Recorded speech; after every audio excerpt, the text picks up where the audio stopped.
Sentences part 2। हमने last class में क्या पढ़ा था? ट्रांसफॉर्मेशन ऑफ सेंटेंसेस पार्ट 1, जिसमें हमने बेसिस ऑफ द स्ट्रक्चर की कॉम्प्लेक्स सेंटेंस है, कंपाउंड सेंटेंस है, उसके बेसिस पर क्या करा था? हमने अपने सेंटेंसेस को ट्रांसफॉर्म करा था। आज हम क्या करेंगे? आज हम उसका सेकंड पार्ट सीखेंगे। According to the types of presentation, sentences can be classified into 5 kinds.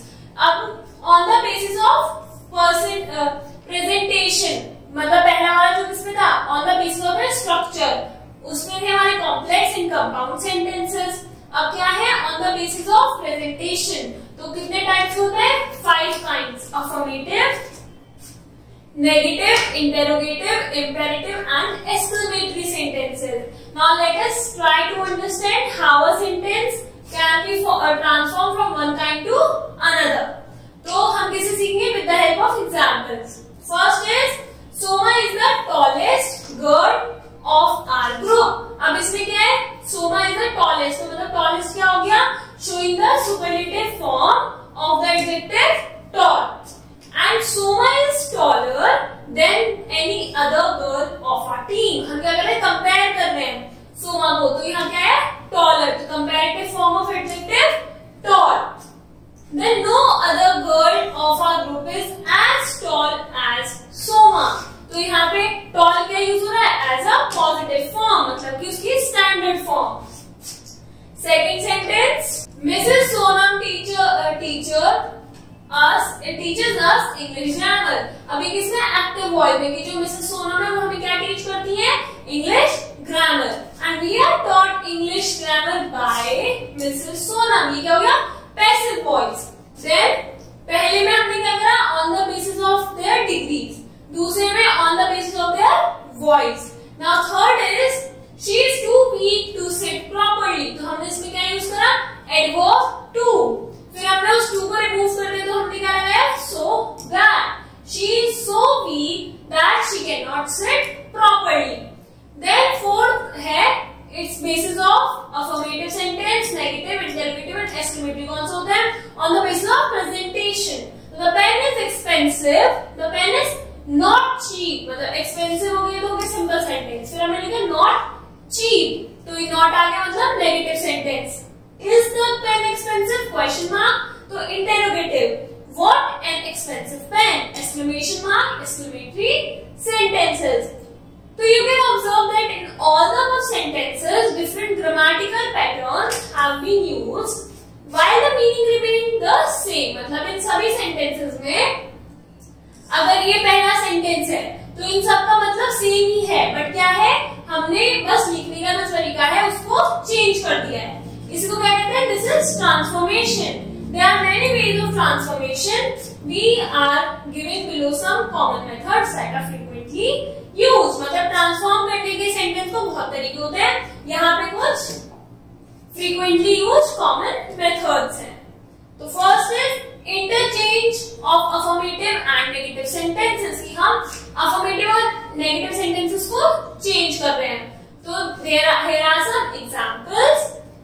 By removing adverb to, हम adverb to निकालते तो कैसे चेंज होगा? The man is too old to walk without a stick.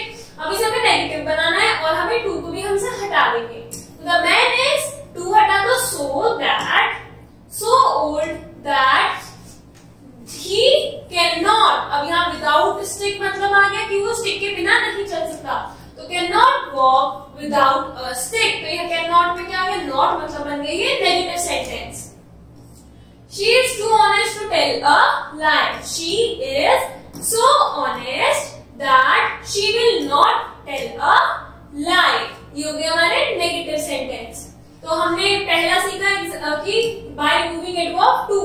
Second is by interchanging degree of comparison, मतलब Shimla is as cool as Manali. Shimla इतना ठंडा है जितना कि मनाली है ना। Manali is not cooler than Shimla. दोनों इक्वल रैंक पे हैं, तो कोई ऊपर नीचे नहीं होगा, तो कंपैरिजन नहीं है। तो Manali is not cooler than Shimla. Then second, the elephant is the largest land mammal. ये हो गया अफर्मेटिव सेंटेंस। फिर इसको हमने क्या? नो other land, अब no आगे तो मतलब negative. No other land mammal is as large as the elephant. Then by using no sooner than or none but, इधर लगा कि हम affirmative को negative में कर सकते हैं. As soon as the bus arrived, they rushed towards it. No sooner, अब no sooner लग गया तो मतलब sentence negative हो गया. Did the bus arrive? They rushed towards it. मतलब सेम है बट हमने क्या कर दिया, सेंटेंस का लिखने का तरीका चेंज कर दिया. Then fourth is by using an antonym after a negative word or by the use of double negative. मतलब the tea is hot. Hot का antonym मतलब opposite word क्या होता है, cold. So the tea is not cold. Man is mortal. Mortal का opposite immortal. So man is not immortal. Then next is interchange of interrogative and assertive sentence. मतलब interrogative sentence को हमें assertive कैसे बना सकते हैं? Who has seen the wind? Wind किसने देखी है? Question mark. No one has seen the wind. Who does not love his country? Everyone loves his country. तो ये हमारे negative interrogative sentence को हमने किसमें करा है? Assertive sentence. अब assertive negative भी हो सकते हैं और positive भी हो सकते हैं. Now note, place the verb or the auxiliary verb before the subject. Subject से पहले आता है हमारा auxiliary verb या फिर कोई भी verb होता है. Then if the sentence is negative, remove no, not. If it is affirmative, add no, not. मतलब अगर affirmative को भी negative में करना है तो हम उसमें no, not add कर देंगे और negative को negative में तो क्या कर देंगे, remove कर देंगे. Then replace the full stop at the end with an interrogative mark. मतलब कि अगर हमें interrogative में change करना है तो हम full stop को किससे कर देंगे, replace interrogative mark से, मतलब question mark से. Rules for transforming interrogative sentence into negative is just the opposite. और वो क्या होता है, opposite होता है. अगर हम positive में कर रहे हैं उससे opposite क्या होगा, negative sentences. Then next is interchange of exclamatory and assertive sentence. तो alas the old man is dead. अब alas किसके लिए यूज करते हैं, to grief के लिए या फिर sorrowness शो करने के लिए. तो it is sad, sadness भी होता है. तो it is sad the old man is dead. ये था हमारा exclamatory, हमने किसमें कर दिया, assertive में. Oh that I were the principal of our college. I wish that I were the principal of our college. Then what a terrible sight. Exclamatory mark हमने कहा the sight is very terrible. जो हमारे exclamatory sentences हैं उनका verb या फिर subject इधर उधर हो सकता है बट उसको हमें सही करके किसमें लिखना है, assertive sentences में. Then D is substitution of one part of speech for another.